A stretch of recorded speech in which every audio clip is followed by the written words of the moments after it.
Bonjour, je suis Agathe Jäger-Schmidt-Séguin, conservateur des collections archéologiques au musée de Picardie à Amiens.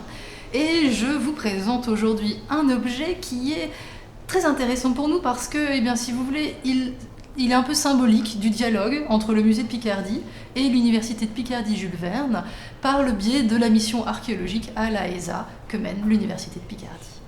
Alors, quelques mots d'abord sur notre collection d'antiques. La collection d'antiques du musée de Picardie, elle est là dès les débuts de ce musée, un musée qui ouvre en 1864.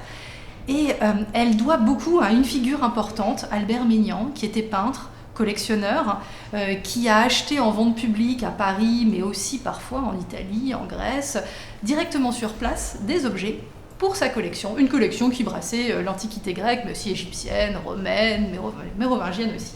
Ce vase-là, c'est une amphore à figure noire, attribuée au peintre de Mastos, une amphore attique, qui a été produite autour de 520 avant Jésus-Christ. Vous voyez sur la face A, que l'on voit ici préférentiellement, on observe Héraclès, qui est accueilli dans l'Olympe après s'être immolé sur son bûcher.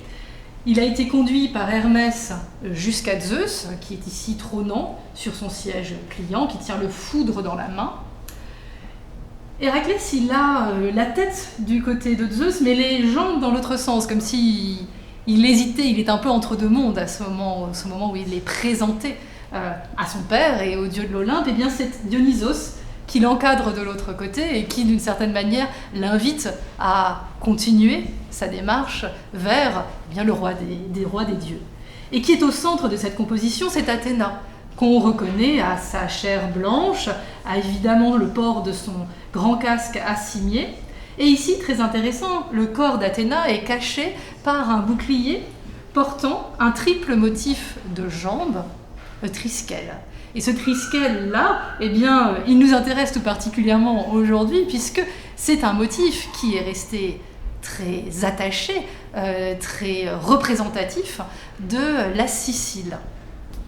Alors, ce motif de triskel, il irrigue un peu toutes les civilisations de l'Antiquité.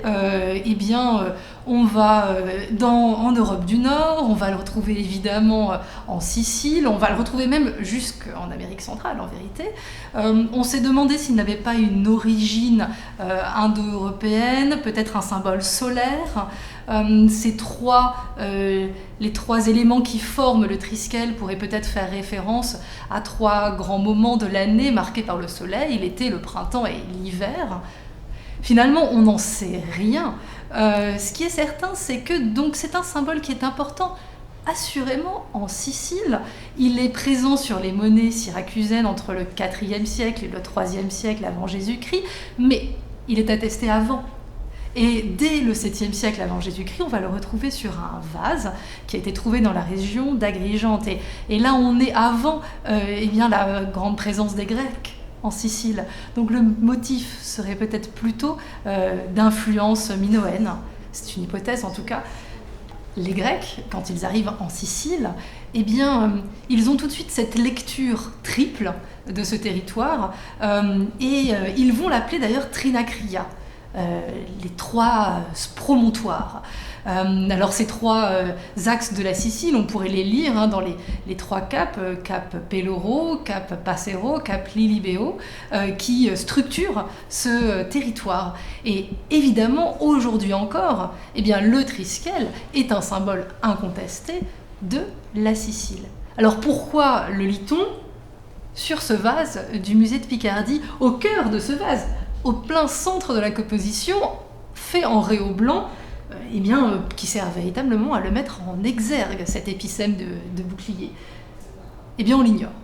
Je ne peux pas vous dire pourquoi le peintre de Mastos, c'est un nom de convention, on ne sait pas qui se cache vraiment derrière le peintre de Mastos, mis à part que c'est un peintre attique, un peintre de la fin de la production de la figure noire, un peintre qui maîtrise pleinement son art et qui est à un moment où la figure rouge arrive, déjà il va connaître, certainement peut-être pas la pratiquer, mais la connaître, ce début de figure rouge, un peintre qui maîtrise pleinement son art et on le voit dans l'organisation de la composition, dans la manière dont Héraclès se tourne dans un sens comme dans l'autre, dans la manière dont les drapés sont relevés par des incisions, par des réaux pourpres, par des éléments évidemment en réaux blancs.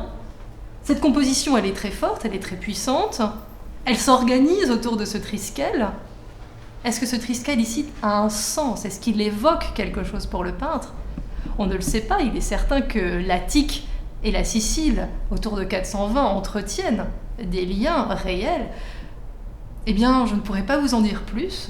Ce que je peux vous dire en revanche, c'est que, eh bien, il est d'une certaine manière un peu magique que le musée de Picardie, d'Amiens, possède ce vase avec ce symbole sicilien aussi fort quand une mission archéologique est portée par l'université de cette même ville. Je vous remercie.